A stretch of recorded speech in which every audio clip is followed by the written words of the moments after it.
हम जानते हैं कि महिला जो है वो ज़्यादा समझदार होती है, मैच्योर होती है, इमोशनली बहुत स्ट्रॉन्ग होती है, परिवार की केयर कर सकती हैं, परिवार को मेंटेन कर सकती हैं, इसीलिए हर चीज़ उन्हीं को समझाई जाती है। इसको अपन को अन्यथा नहीं लेना चाहिए, इसे हमें इनफैक्ट ये समझ इस तरह से लेना चाहिए कि हम ज़्यादा समझदार हैं और इसीलिए हम पर ज़्यादा जिम्मेदारियाँ हैं। दूसरी अगर बात करेंगे लिव इन रिलेशनशिप्स की, जो कि एक बहुत ही चर्चा का विषय बना हुआ है। एक्चुअली में लिव इन रिलेशनशिप से पहले बात करेंगे शादी और परिवार और समाज, ये तीनों चीज़ों की। देखिए, शादी पर ही परिवार आधारित है और परिवार पर ही समाज आधारित है। समाज की, शादी की और परिवार की ज़्यादा आवश्यकता औरतों को है, बच्चों को है, पुरुषों को नहीं। ये ध्यान रखना होगा हमें। अगर हम बार बार लिव इन रिलेशनशिप को प्रोत्साहन दे रहे हैं तो हम अपने ही पैर पर कुल्हाड़ी मार रहे हैं। देखिए, शादी में जो है औरत को सबसे पहले तो सोशल सिक्योरिटी मिलती है, उसको फाइनेंशियल सिक्योरिटी मिलती है। उसका पति मन चाहे तब उसको छोड़ के नहीं जा सकता, अगर जाएगा भी तो कुछ जिम्मेदारियां हैं उसकी जो उसको निभानी पड़ेंगी।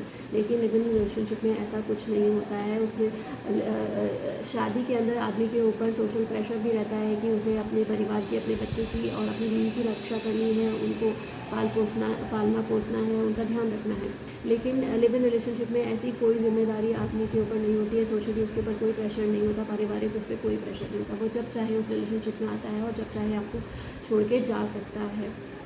देखिए, लॉयल्टी, इमोशंस, ये सारी चीज़ें औरतों के लिए ज़्यादा इम्पोर्टेंस रखती हैं कंपैरेटिवली। पुरुष वर्ग इन चीज़ों में बहुत ज़्यादा इंटरेस्ट नहीं लेता है, तो ज़्यादा इमोशनली भी नुकसान आपको ही होने वाला है, ज़्यादा डिप्रेशन में भी आप ही आने वाली हैं जब ये रिलेशनशिप टूटेगी, जो कि बहुत ही ज़्यादा पॉसिबल है। द रीज़न इज़ कि देखिए, कोई भी कपल जो होता है शादी के बाद में उनमें बहुत बड़े बड़े झगड़े होते हैं, बट उनकी शादी उस चीज़ को झेल जाती है क्योंकि वो एक परिवार का हिस्सा होते हैं। वो ये सोचते हैं, यार पड़ोसी क्या कहेगा, हमारे माँ बाप क्या कहेंगे, हमारे बच्चों का क्या होगा। ये सब चीज़ें सोच कर वो अपने उस गुस्से को दबा जाते हैं। कुछ दिन बाद सब चीज़ें अपने आप नॉर्मल हो जाती है और शादी बनी रहती है अपनी जगह पर। लेकिन लिव इन रिलेशनशिप में ऐसा कुछ नहीं होता। आपका झगड़ा हुआ, आपके ईजिली ब्रेकअप हो जाते हैं, आप डिप्रेशन में आ जाते हैं, कभी कभी तो आपकी लाइफ तबाह हो जाती है, आप दोबारा नए रिलेशनशिप में नहीं आ पाते हैं। तो हर तरह से देखा जाए तो लिव इन रिलेशनशिप जो है केवल औरतों के लिए घाटे का सौदा है।